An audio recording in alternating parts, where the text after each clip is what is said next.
On this Wednesday night, a dramatic day in the Commons. I hope that I have the opportunity to speak my truth. But what will the former Attorney General really be able to reveal? And will the government or the law let her say it? I know everyone's mourning. It's 7 beautiful, authentic souls. Nova Scotia united in grief for a family facing unimaginable tragedy. 7 children killed in a fire.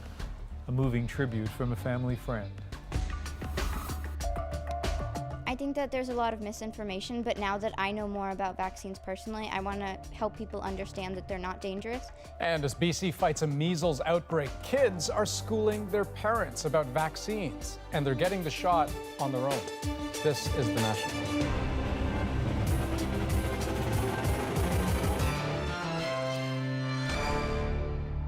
The federal Liberals were trying their best to put the SNC-Lavalin controversy behind them. A public apology from the Prime Minister, messages of unity.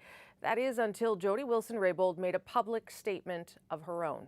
Her unexpected comments in the House, yet another twist for the government already struggling with anonymous allegations of political interference by the Prime Minister's office. Tonight, David Cochrane takes us behind the scenes on how the Prime Minister is managing an evolving political crisis. The cracks in the Liberal caucus have been visible ever since the SNC-Lavalin story broke. I'm going to attend caucus as I always do, and we'll see how the conversations go. So everyone met for the first time since and tried to put Humpty Dumpty together again. I apologize to Jody Wilson-Raybould because I wasn't quick enough to condemn in unequivocal terms the comments and commentary and cartoons made about her last week. They were absolutely unacceptable, and I should have done it sooner. Caucus sources say Trudeau also conceded to his MPs that he has not handled this controversy perfectly and apologized that MPs have been left in the dark. Multiple sources say the caucus meeting was largely a call for unity, including from Jody Wilson-Raybould. Sources say that despite everything, Wilson-Raybould reassured MPs she was on the Liberal team and supported the Liberal agenda. Many ministers and MPs emerged to speed walk past reporters, but those who spoke sang a positive tune. Honest and straightforward discussion, great things. Jody's a great person. But as the day wore on, those cracks started to re-emerge. Mr. Erskine Smith. Mr. Erskine Smith. Mr. Long. Mr. Long. 2 Liberal MPs, Nathaniel Erskine Smith and Wayne Long, who have a history of breaking ranks, voted with the opposition in an unsuccessful attempt to force a public inquiry. The other member for Vancouver Granville is rising on a point of order. Also, this happened. I would ask that the record show that I abstain from voting on that matter. She said she didn't vote because the motion affected her directly. She considers that a conflict. I understand fully that Canadians want to know the truth and want transparency. Privilege and confidentiality are not mine to waive, and I hope that I have the opportunity to speak my truth. Just hours after she had pledged loyalty, she brought the opposition to its feet. As to what her truth is, that will have to wait. What do you mean by when you said you I don't have anything further to say. Thank you. Okay, David, do we have a sense of how Liberals are feeling today after another eventful one on the Hill?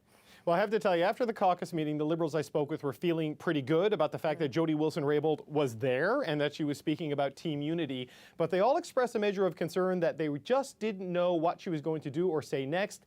And then the abstention happened in the House of Commons vote. So it seems pretty clear there's some sort of an attempt to smooth things over. We saw that with the Prime Minister's apology, but there are obvious public signs that things maybe aren't going so well, and there's also some private signs too. Okay, we don't obviously hear what happens inside cabinet meetings because that would be dangerous, illegal. But we have, in spite of all that, learned some details about when Jody Wilson-Raybould made that surprise appearance there yesterday. Yeah, we know Cabinet ran extra long yesterday, and part of that is because Jody Wilson-Raybould waited for 2 hours outside the Cabinet room while her colleagues debated whether or not to let her in. We have multiple sources telling us that there was deep concern about letting her walk in the Cabinet door a week after she walked out of Cabinet. The Prime Minister finally agreed. Now, we don't know exactly what Jody Wilson-Raybould said because of that Cabinet confidence, but we're told she was unapologetic. We saw some of that today, probably with the abstention. And the big question tonight, Rosie, is what is she going to say when she finally testifies at that House of Commons Justice Committee? Okay, David Cochran on this story again for us tonight in Ottawa. Thank you. Thank you. Wilson-Raybould was clear today she wants to tell her story, but what is decidedly less clear is whether the Liberal government or the law will let her do that. Salima Shivji explains why. Will she speak or won't she? That's the question everyone's been trying to answer. Jody Wilson-Raybould, chief among them. I am seeking counsel on this matter of what I can and cannot say. I understand fully that Canadians want to know the truth and want transparency. She may want to speak out, but a couple of things stand in her way. Let's start with solicitor-client privilege. It's the core ethical standard for lawyers. You don't reveal what you talk about with a client. As Attorney General, she was the government's lawyer, the government her client. So if the government is seeking legal advice from the Attorney General and she provides that advice, then the government is entitled to treat that as a privileged communication. Even in the face of growing calls from the opposition. Will he waive solicitor-client privilege? Waive any purported solicitor-client privilege? And let her speak. But what if legal advice wasn't the heart of the conversation? Then it gets complicated because the Attorney General wears two hats. Attorney General and Justice Minister. Which is where cabinet confidentiality kicks in. Anything that's said around this table or between ministers anywhere is a no-go zone, kept secret so ministers are free to debate. The Prime Minister could waive cabinet confidence in this case, and there is possibly a risk that it would be waived in other cases, or that calls to waive cabinet confidence would widen to a larger degree of cases. But experts say there is a way she can speak out now. I am a Liberal member of Parliament. Thank you. She is protected by parliamentary privilege, so she has the right to stand up in the House and say, well, almost anything without being sued. That is, if she wants to. I think it's fair to say that she would be acting contrary to her role as a member of the Liberal Caucus, inviting quite a bit of controversy. And violating legal ethics, a risk she might not be willing to take. And so Wilson-Raybould is looking to a former Supreme Court justice for advice. So the wait continues. Salima Shivji, CBC News, Ottawa. And after that dramatic day on Parliament Hill, the Prime Minister traveled to Halifax where he had a planned Liberal Party fundraiser. And ahead of that event, Rosie, Justin Trudeau joined in a show of support for the parents of those 7 children killed in a house fire yesterday.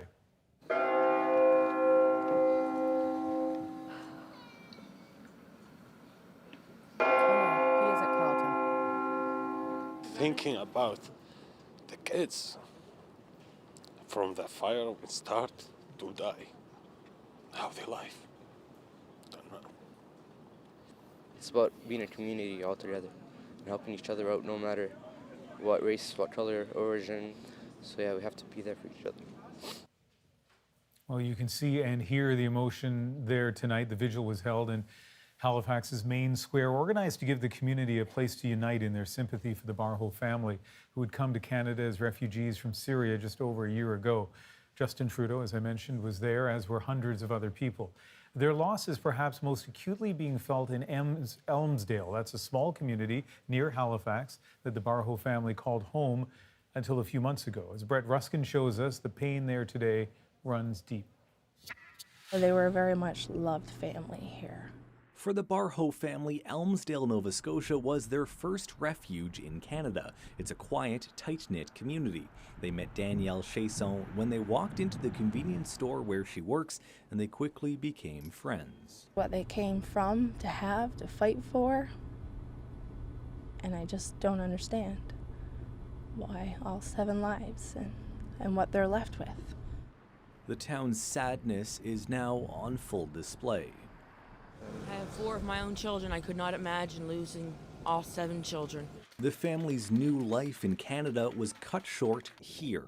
Last summer, they moved from Elmsdale to this home in Halifax to be closer to the larger Syrian community. Early yesterday morning, it was an inferno, claiming the lives of all 7 of the family's children.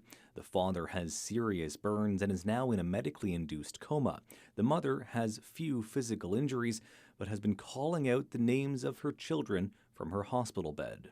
I know everyone's mourning. It's 7 beautiful, authentic souls, really.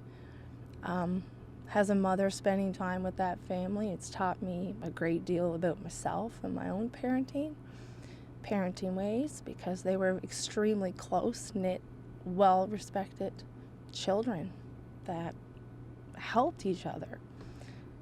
It's a little different in our culture where we aren't so much like that, so it was very beautiful to see and be around, and which made me want to do better that way.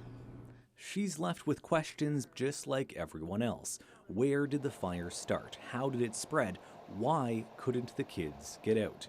All part of an investigation that continued today. What she does have, though, is a new outlook in the aftermath of this heartbreak. Don't take your life for granted. Hug your children tighter. Say you're sorry.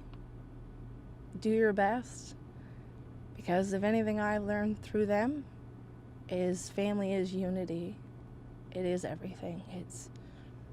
That's one thing they had right. That's one thing they will carry on with me. Brett Ruskin, CBC News, Halifax. Across this country and as far away as Japan, Canadians are expressing their sympathy in another way too, placing stuffed animals on their steps and in their windows. I decided to leave stuffed animals outside on my front porch in support and solidarity. Those children had dreams and goals, and they had their whole lives ahead of them. So I just wanted to show my support and, let everybody know it's not just a community, it's a global community. Yeah, you agree. Being one of the people who witnessed the fire a couple nights ago, I am deeply impacted. I truly believe that as a nation, that we're all hurting for this dear family that we lost in Canada. Hug your kids tonight when you go to bed. You never know what can happen. Cherish every single moment that you have with them. I just pray that we find healing and that we find peace. An online fundraising campaign for the Barho family has raised more than $370,000 from more than 7,000 donors. Now to a major development in the strange saga of Jussie Smollett. The American actor was the accuser, and tonight he stands accused. Chicago police have charged Smollett, alleging he orchestrated that seemingly racist and homophobic attack on himself. Kim Brunherber has the developments. For many who heard Jussie Smollett's account of a horrific attack, it wouldn't have occurred to them that it might not be true. After all, why would the star of a hit TV show make up a story about being violently assaulted by 2 homophobic racists? But that's exactly what police are now alleging. Late afternoon, in a tweet, Chicago police announced Jussie Smollett has now been officially classified as a suspect in a criminal investigation. On January 29th, Smollett, who is black and gay, says he was attacked by 2 masked men as he was walking home from a Subway sandwich shop in downtown Chicago. He says the men beat him up, threw bleach on him, looped a rope around his neck, and yelled racist and homophobic slurs.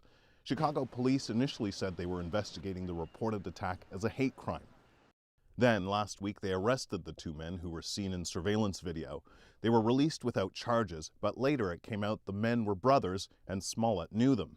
One was an extra on his show.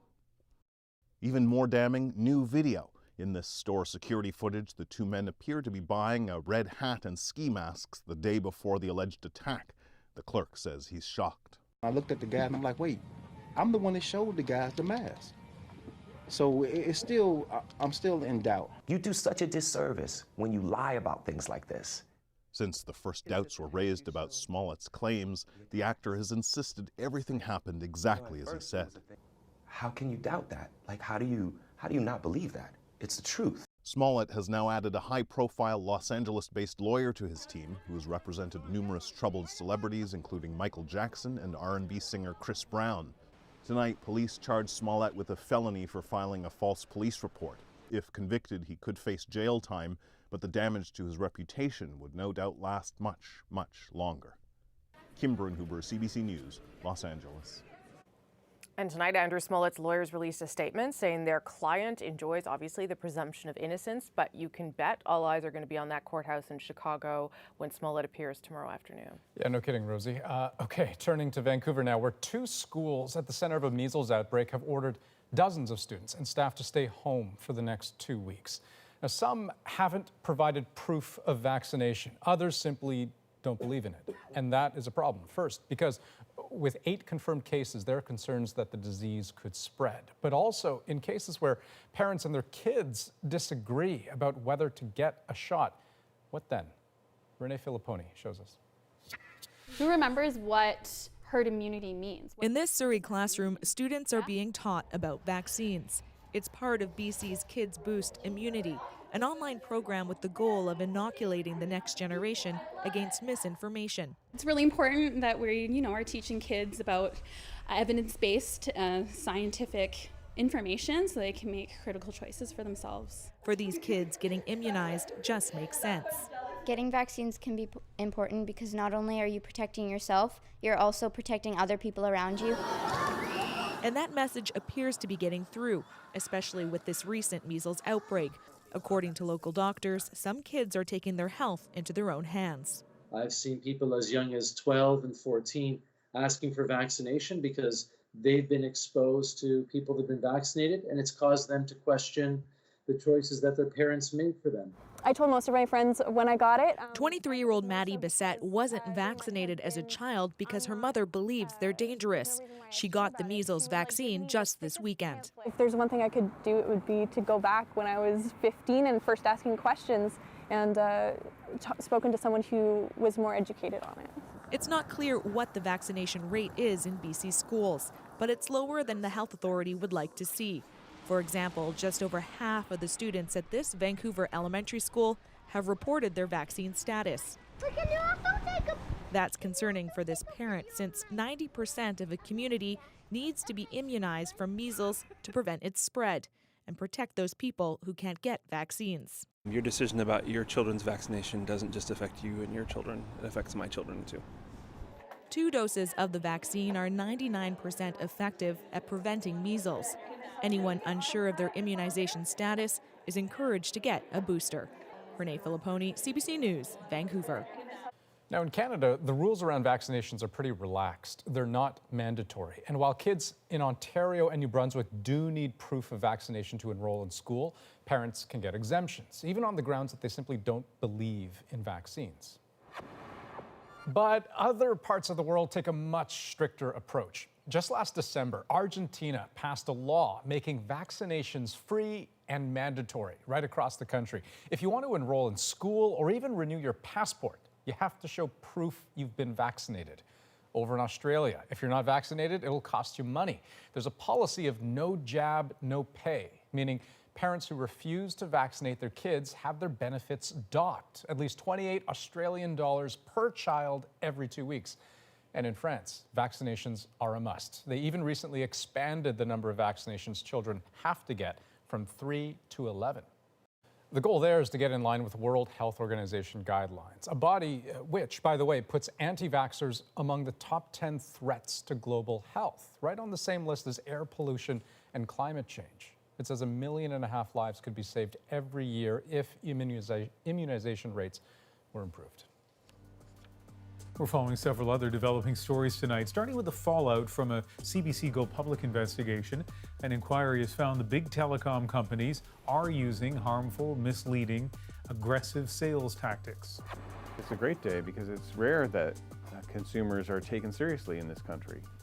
The CRTC says new rules are needed to stop phone, cable, and internet providers from using those practices, especially with seniors, people with disabilities, and people whose first language is not English or French.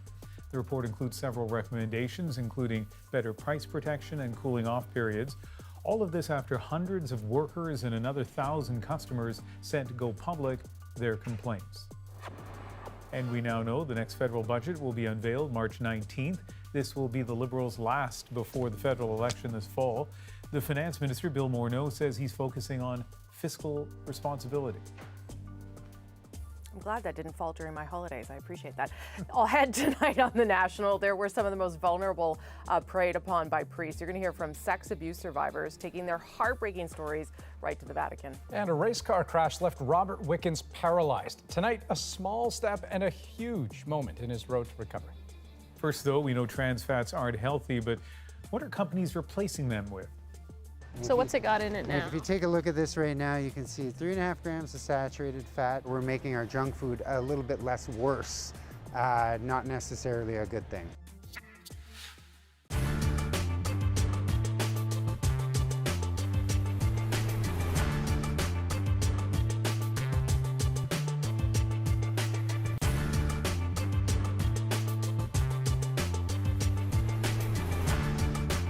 Herd immunity happens when enough people in the herd are immune to a disease to protect those who aren't immune. Health officials have a complicated formula to determine how many people in a population have to be immune for the herd to be protected. For measles, it's about 95%. When the herd immunity threshold is reached, an infection is expected to fizzle out rather than turn into a major outbreak. Herd immunity is important because a community sometimes has people who can't be immunized, including babies who are too young for vaccines, seniors with weak immune systems, or people who are fighting cancer and have lowered immune systems. But childhood vaccination rates are lower now than they used to be. Experts say a major contributor to this was parents choosing not to vaccinate their kids because they were afraid the vaccines could cause autism, even though the study that sparked those fears was discredited. Now, Canadians are below the herd immunity level for some infectious diseases. That means people are getting sick and sometimes they die. In Ireland, measles immunization dropped after allegations about links to autism. In 2000, the number of measles cases rose from 148 to 1,200, and several children died. In Canada, we've seen some small outbreaks of measles and mumps over the past few years. Measles is extremely contagious, and some schools have made vaccination mandatory. Experts think the healthcare system could help get vaccination rates back up by teaching people about vaccines and using electronic health records to make tracking and booking vaccinations more convenient.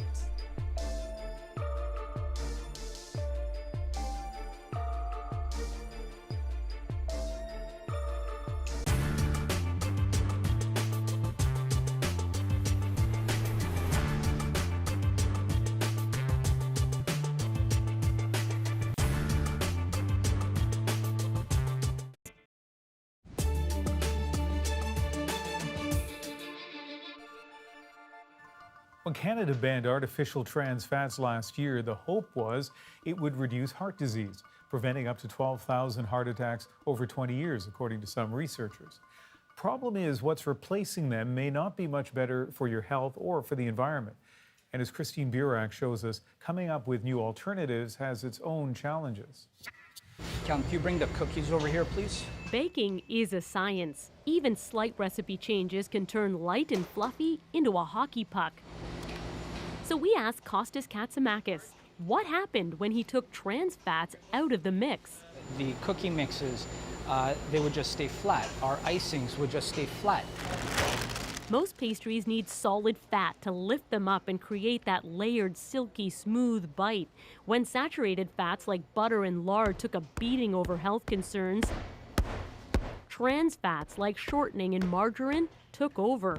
Turns out they were even less healthy. That's why we just started going back to butter and making our lives as easy as possible. So this aisle's already changed. Trans fats have also disappeared from most prepackaged processed foods, making old fats new again. So what's it got in it now? If you take a look at this right now, you can see 3.5 grams of saturated fat. Unlike the bakery, nothing here contains butter. Almost everything is loaded with inexpensive palm oil. Palm oil is a highly saturated fat, even though it's a plant-based fat. But environmentally, palm is highly controversial. It's linked to large-scale deforestation. Still, food makers hope trans fat-free leads to healthier sales. Nutritional scientists see it differently. We're making our junk food a little bit less worse, not necessarily a good thing. Notice this liquid oil here. Food chemists can't turn a muffin into a salad, but they're trying to come up with healthier fats. This could be used to solidify any oil. They figured out how to solidify unsaturated fats like olive oil using water. So this is the one that is made only with oil, water, and a natural emulsifier. And this can be used to make cookies, muffins, cakes. But the cost keeps large food manufacturers from biting. Yes, somebody has to take the first step. Butter does make things delicious. It's sustainable, but expensive and calorie heavy. No doubt another new, perhaps healthier solid fat will come along. What do you think is next? I wish I knew. I really, really wish I knew. We'll see in a couple of years. Christine Birak, CBC News, Toronto. Ahead tonight on National, they're afraid the world has forgotten about their sons. Chris Brown speaks to the families of Ukrainian sailors imprisoned in Russia. First, though, as the Vatican prepares to confront clergy abuse, we speak to survivors from a school in Italy where young people were especially vulnerable.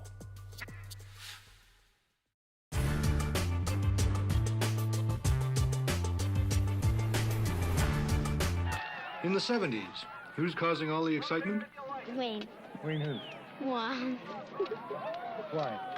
Because I think he's really good. I have to admit that Wayne Wong has to be a favorite of mine. Well, I came over to see Wayne Wong. I've been watching him around the slopes the last couple of years, and he's brought this type of sport along quite a bit, and the kids are learning it. A lot of other people are learning it, too. The sport is a new craze called hot dog skiing, and a 23-year-old from Vancouver is its biggest star. Wayne Wong is an unusual boy. I think he has real star charisma. He's a very natural boy. He's a good, healthy, outdoor Canadian type. And the Americans love him. He's just charming and unpretentious and uncomplicated, a thoroughgoing competitor, and yet a non-compulsive one.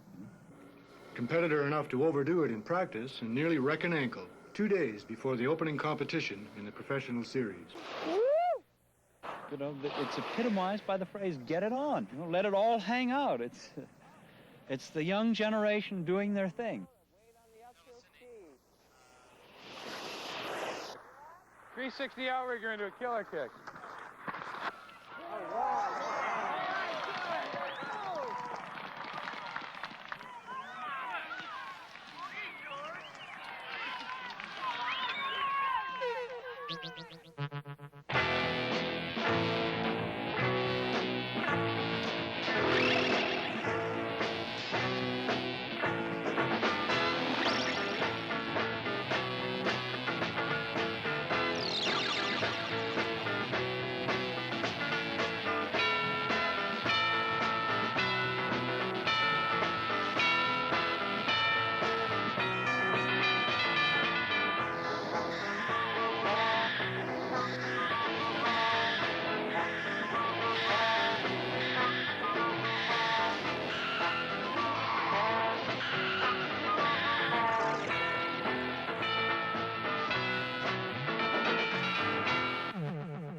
I don't know that Wayne will ever be a superhero, but he'll be sort of the Huck Finn hero. But when Huck Finn turns pro and the pressures close in, what happens to the spirit of do your own thing? Right now, I'm getting a little bit uptight about it because it's putting a little bit too many rules down. We're freestyling, I think. You just got to go out and do your own thing without people telling you what to do and where to do it.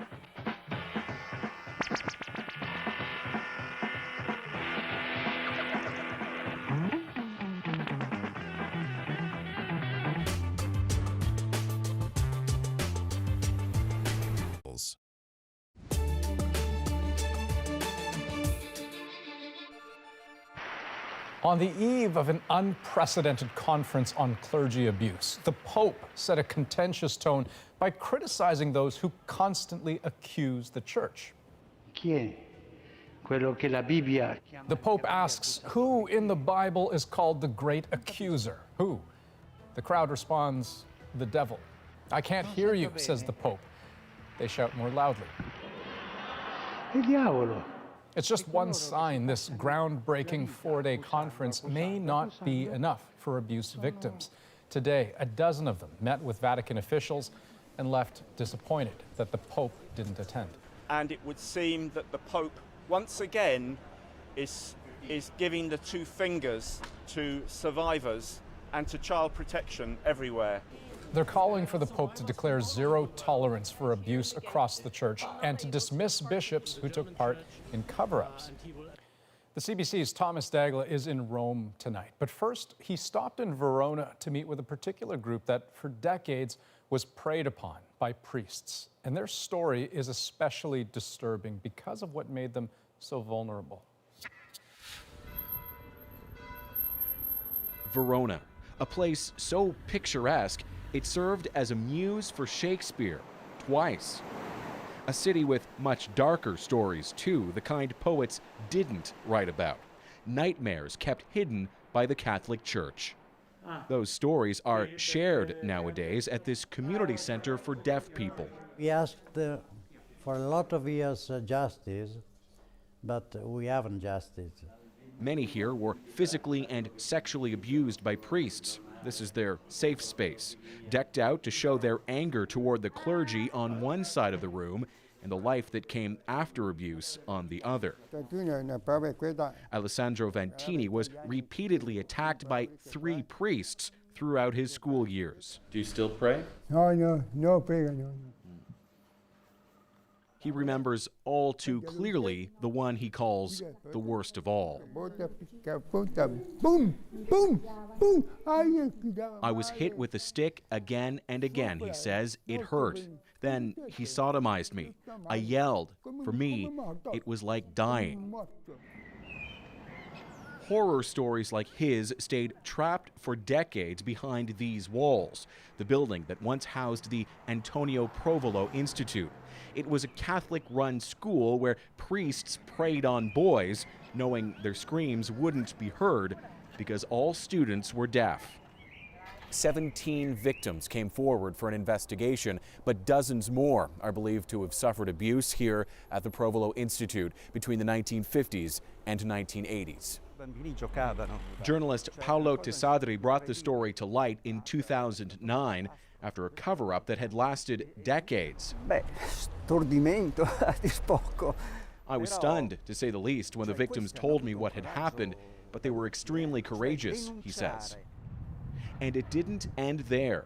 Deaf girls attending the school 2 doors down also suffered abuse.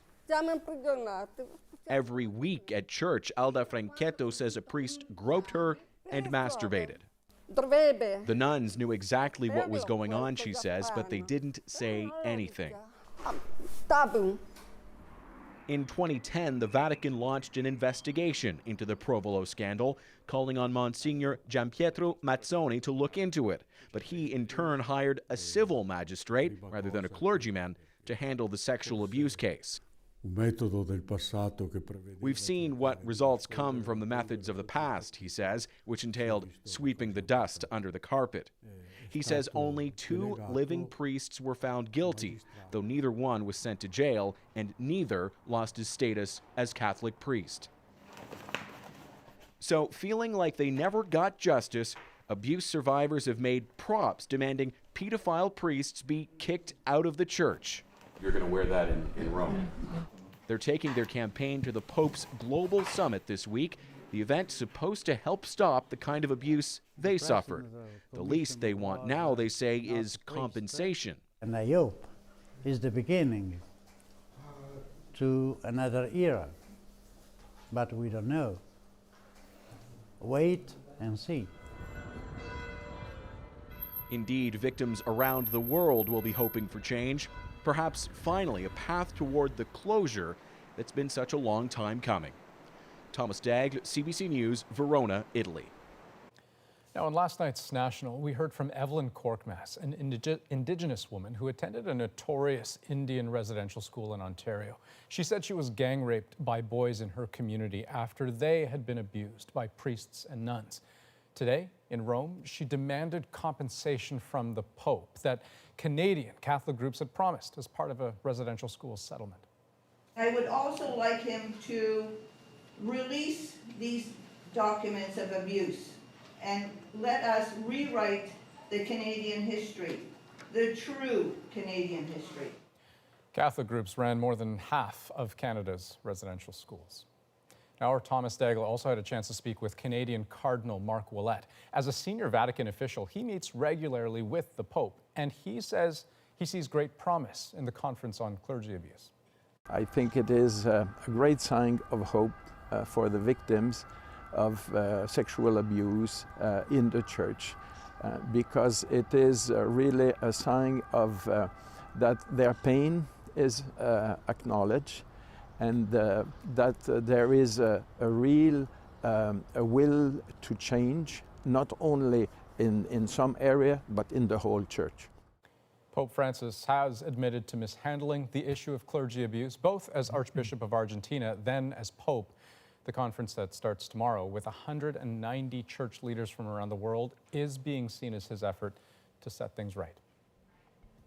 Up next on The National, are they criminals locked behind bars or hostages of the Kremlin? Chris Brown speaks to the families of Ukrainian sailors trapped in prison in Russia. And a little later, the story behind a moment of compassion is our moment of the day. He walked in there and they just, cheered and clapped and fist bump and, chanted his name. It was crazy and awesome.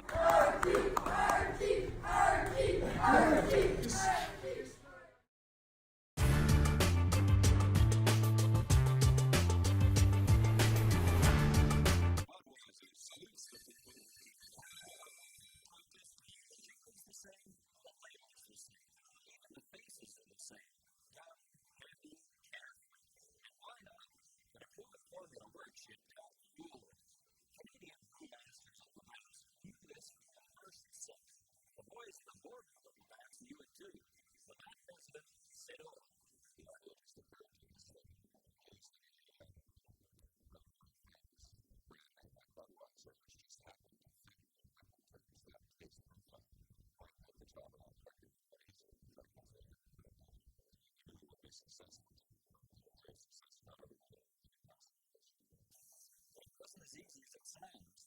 That research showed Canadians perceive American heroes broader and weight, so they emphasize the late Canadian 7.5% alcohol and a senior investment analyst for Dominion Securities Ames, Rex McCafferty is a long-time Bay Street beer watcher and author of a recent report on the Canadian brewing industry. You have to recognize the brand itself has managed to obtain 5.2% of virtual very time. That's exceptional performance for any new brand launch. Normally, a new brand is percent success rate manages to attain either 1 to 2%. Is a gem with Dog Eat Dog. 3 major breweries, Halifax, Caucus, and Caucus, he's loved and that struggle. And the Canadian Budweiser food gives Halifax the current edge. To give you a bit of history, Molson was winning market share. Was having difficulties with the 50 brand, and also had made that year. That has reversed itself. June 1980, Budweiser finally crosses the border into Alberta. April 1981, that forces a surge into Saskatchewan, British Columbia, Ontario, and Quebec. Now, in the wake of this invasion, Cardinal Keith really is out of third place in the South Sweep States is seriously considering a Canadian version of Belarus. Meanwhile, at the Vaxxers, the general denies he's at the forefront of an invasion.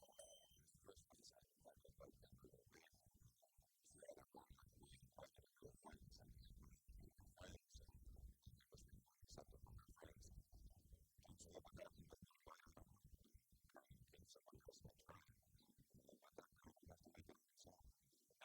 Canadian beer drinkers respond to what we sold out the first day, and wherever was introduced starved again. Bud was a hit, and it stayed a hit. Not with everyone.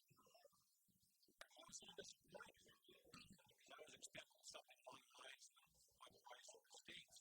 But don't go down there like it's on the Caucus. Canadian beer. I also laughed.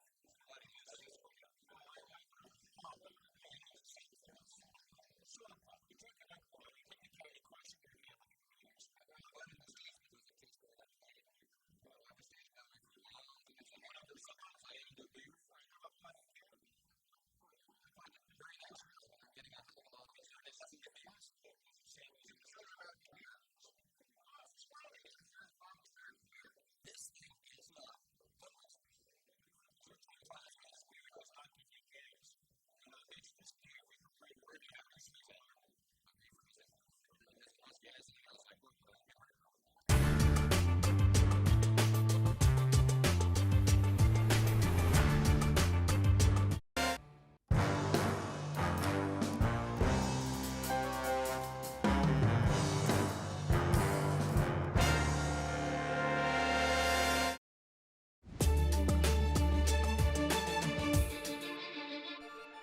Yada yada was a great answer to our problems and our concerns.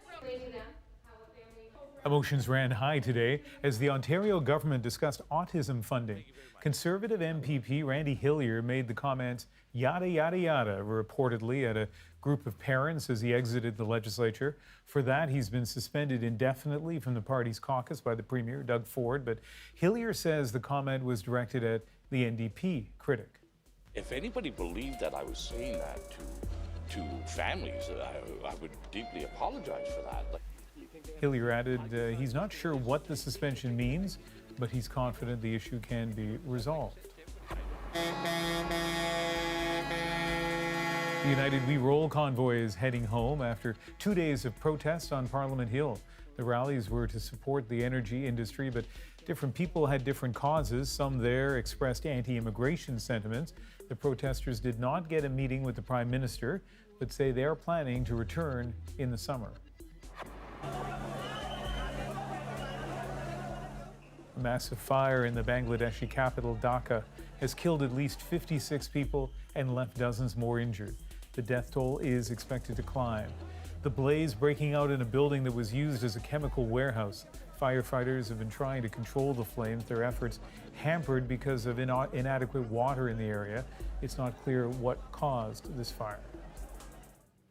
The conflict between Russia and Ukraine rarely makes headlines, but it has taken more than 13,000 lives over 5 years. A hot war on a slow boil. Russian-backed separatists fight in Ukraine's east. The words of a so-called ceasefire agreement belied by bullets. And while Ukraine's army uses U.S.-supplied weapons to battle those separatists on land, its Navy runs drills preparing for more confrontation at sea. Ukrainians have reason to fear a Russian naval attack. 3 months ago, tensions in the Black Sea ignited a full-blown international crisis. Russian ships fired on and then seized 3 smaller Ukrainian vessels. The sailors aboard arrested and taken to Russia, where they remain effectively political prisoners. Our Chris Brown met some of the sailors' families, and in this dispatch from Ukraine, they expressed concern for their sons and their country. Russian prosecutors say these Ukrainian sailors are criminals, but their families say they're more like hostages. The man on the left in the cage is Yuri Bezyazichny. On the far right is Sergei Tuliba. They were in a Moscow courtroom pleading to be freed. But the judges hired and working on behalf of Russia's secret police would have nothing of it. As they were being marched back to prison, Yuri's traumatized mother, Luba, broke through the security perimeter to hug her son for the first time in months, but it was over in seconds. Sergei's mom, Alina, was overcome with emotion after seeing her son as a prisoner.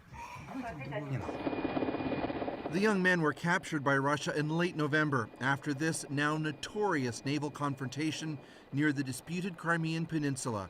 It saw vessels rammed, shots fired, and 24 Ukrainian crew members seized.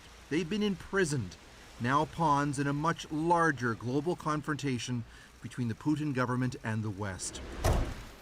Until now, their families have stayed silent, fearing reprisals against their sons. But as the weeks in captivity turned to months, Alina, Luba, and their families agreed to talk to us. An hour or so drive from the contested peninsula of Crimea is Kakhovka, Sergei's hometown, where Luba and her husband Roman live. Я насколько хотела увидеть его, насколько я переживала как-то. И, мне надо было потрогать его. Это для меня было, как крик души. Дети говорят: мама, почему ты так переживаешь? Я говорю: как же не переживать, ведь, может, он голодный там.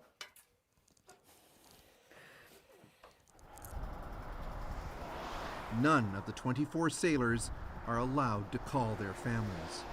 300 kilometers to the south is Odessa, where Alina lives. Мы сюда приезжаем каждую неделю, потому что у него в доме растут цветы, нам надо их поливать. She brought our crew and some of Yuri's other family members to Yuri's apartment. Вот его кроссовки лежат, все сложено красиво, ровненько. We found everything just as he left it that morning in November. Тут у него идеальный порядок, так у нас всегда, чистота, все. All very neat, tidy. Все там обувь, все снизу кверху. Тут у него любая девочка может позавидовать. Her pride in her son is matched only by the anger she feels at his captors. Что мой ребенок попал туда, в этот плен ни за что, ни про что, потому что речи не было о том, чтобы что-то там могло вообще произойти. Ничего не должно было произойти. Дети должны были пройти тихо, мирно, спокойно себе. Odessa is the headquarters of Ukraine's small Black Sea Navy, now down to just a handful of vessels. The men sailed from here. Luba and Roman say their son told them he was taking his ship to a new base in the Sea of Azov, which meant passing under Russia's new bridge to Crimea. But no one expected it to be anything but a routine assignment. То есть никакой угрозы, у нас маленькая Украина. И Россия, это правильно, что она может навредить, чем мы можем навредить? Если бы они просто выполняли задачу отогнать Мариуполь корабли. Всего лишь навсего, перегнать корабли. И в чем тут угроза? Какая здесь угроза была? Даже не понимаю. Это же он там был. Sergei was on the tugboat. Yuri was on one of 2 artillery ships. This widely circulated video was shot by sailors on the Russian warships that intercepted them.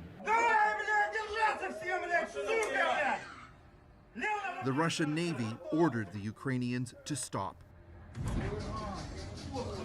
When they didn't, they rammed the tug. Когда таранили буксир, я по телевизору показывают стоп, машина. И слышно ответ: есть кэп. Это когда говорит мой сын. Я когда вот это услышала, у меня внутри все оборвалось. Я не могла ни днем, ни ночью не спать.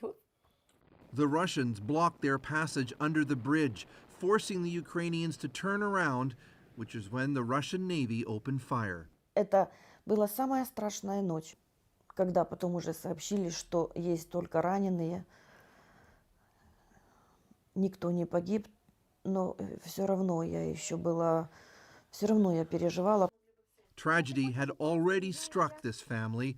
Alina's husband, an officer in Ukraine's army, was killed last year in the conflict in eastern Ukraine. At a gathering of international media a month after the sailors were seized, Russia's president stood his ground. Vladimir Putin laid the blame on Ukraine, suggesting the country's leaders sacrifice their own sailors to whip up anti-Russian anger on the eve of a Ukrainian election. Я вижу в правящих кругах вызвало то обстоятельство, что никто не погиб. рассчитывали, что кто-то из них погибнет.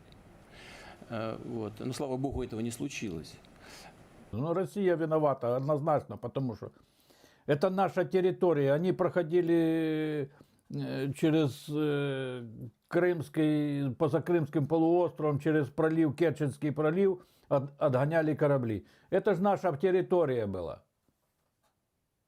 Кто забрал у нас территорию Крыма? Они же и забрали. The sailors could face a 6-year sentence for illegally entering Russian territory. One of the sailors' lawyers, Ilya Novikov, can't say when he thinks they'll get out. So this case should be treated as exceptional one, and these provide us good grounds to believe that Russia breaks international law by putting these people on trial the way they doing it right now. Luba and Roman worry their sons will be forgotten as the world's outrage over Russia's behavior moves on to some other issue, and that's why they wanted to talk to us. Я считаю, что он герой, по-любому он герой. Даже мне тяжело, и даже когда я плачу, вот там, я потом, как сказать, кулачок себя взяла и говорю, и буду 1000 раз говорить, достойного сына я воспитала. Это очень ужасное чувство, когда ты знаешь, что твой ребенок ни в чем не виноват. Согласилась на это интервью только для того, чтобы люди во всем мире знали эту несправедливость по отношению к нашим детям. Their anguished wait for something to happen seems set to stretch into the spring. Until he's home, Alina says she'll come to Yuri's apartment to water his plants, and Roman and Luba will keep setting his place at their dinner table. Chris Brown, CBC News, in Kakhovka, Ukraine. There's no end in sight for the sailors' plight or for the war in Ukraine, but Ukraine's president said today he supports the idea of a UN peacekeeping mission at the front, and that is an option the Kremlin has been open to in the past. The moment of the day is up next on The National, but first. In case you missed it, Canadian IndyCar driver Robert Wickens just passed a major milestone. Wickens was able to stand right into the arms of his fiancée, Carly Woods. It's so crazy that you couldn't do this before. It's hard to stress how huge an achievement that is. 6 months after a crash that broke his spine. Hey, everybody. And left him paralyzed. I don't know what the future holds for me. It's going to be a very long road. Wickens and Woods documented each step on that road, an intimate portrait of pain, determination, and devotion. I'm riding the bike.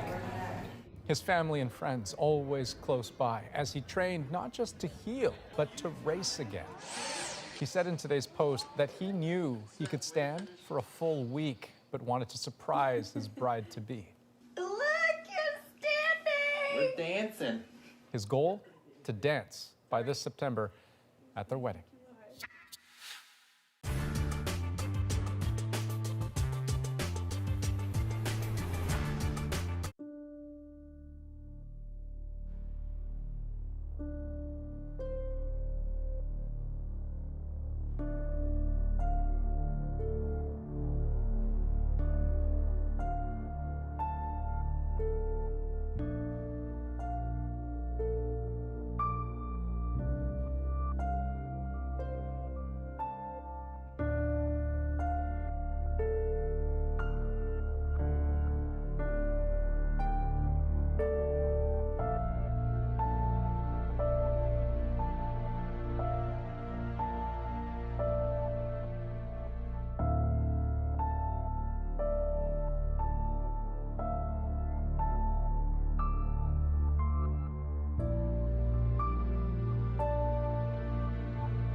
Hi, I'm Sarah McLachlan, host of the 2019 Juno Awards. What do you get when you take green beer, an arena full of excited fans, and live performances from some of Canada's hottest acts?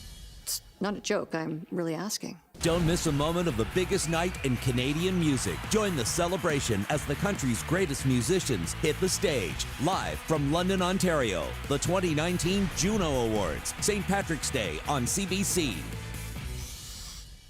Oh. So, Pee Wee hockey tournament on Sunday was a real challenge for Archie Whibley. He's 8 years old, from New Hampshire, plays goalie, and he faced an absolute barrage. Now, eventually, Archie's team lost 10-0. But there's a lot more to this story than just the final score. From the stands, a Canadian team, the Dartmouth Whalers, watched Archie play, and what happened next is tonight's moment. He was making save after save after save. The team from the Dartmouth Whalers had a game directly after him. And so they were getting ready to, they were all suited up in their gear and they were standing behind the glass. And our boys very quickly realized just how hard he was working. He was making save after save. And I could hear her talking to him, like just, good job and supporting him. And she was using his name, and I said, "Is his name Archie?" And she said, "Yes." I said, "You must be his mom." And I told the boys what his name was, at which point they started cheering his name. They started just cheering for him and chanting his name and banging on the glass and stuff. It was just so great. So, of course, our boys go back in the dressing room to get dressed. And they were still in there chanting his name, and I asked him if he'd like to come in and meet our team. Archie, Archie, Archie. He walked in there and they just, cheered and clapped and fist bump and, chanted his name. It was crazy and awesome. It just really restores my faith in human goodness. No kidding. As someone who spent a lot of time at rinks when my kids were a lot younger, two things come to mind. First of all, to be an 8-year-old goalie at a tournament game where your team is clearly outmatched, that's got to be the loneliest place for a kid to be. But the other thing is, that Pee Wee team, the Dartmouth Whalers, they're 11 and 12 years old. I don't think there are a lot of Pee Wee teams that would have responded the way these kids did. And everyone involved in the story we've seen was genuinely touched by it. And correct me if I'm wrong, but 10-0, which is what the end game was, that's a very high score for hockey. Yeah. Yes. But Archie did manage to stop a lot more shots, so I was very impressed with that whole story. Yeah, no, and Ian, I will say I think you nailed it right on, because anyone who has the grit and resolve to play goalie, period, has my respect, because, on the good days, it's got to feel good, but on the bad days, it's got to be so tough. Archie, if you are watching, A, it's past your bedtime, so you should probably go to bed. But B, keep playing, keep smiling, keep getting better. You're amazing.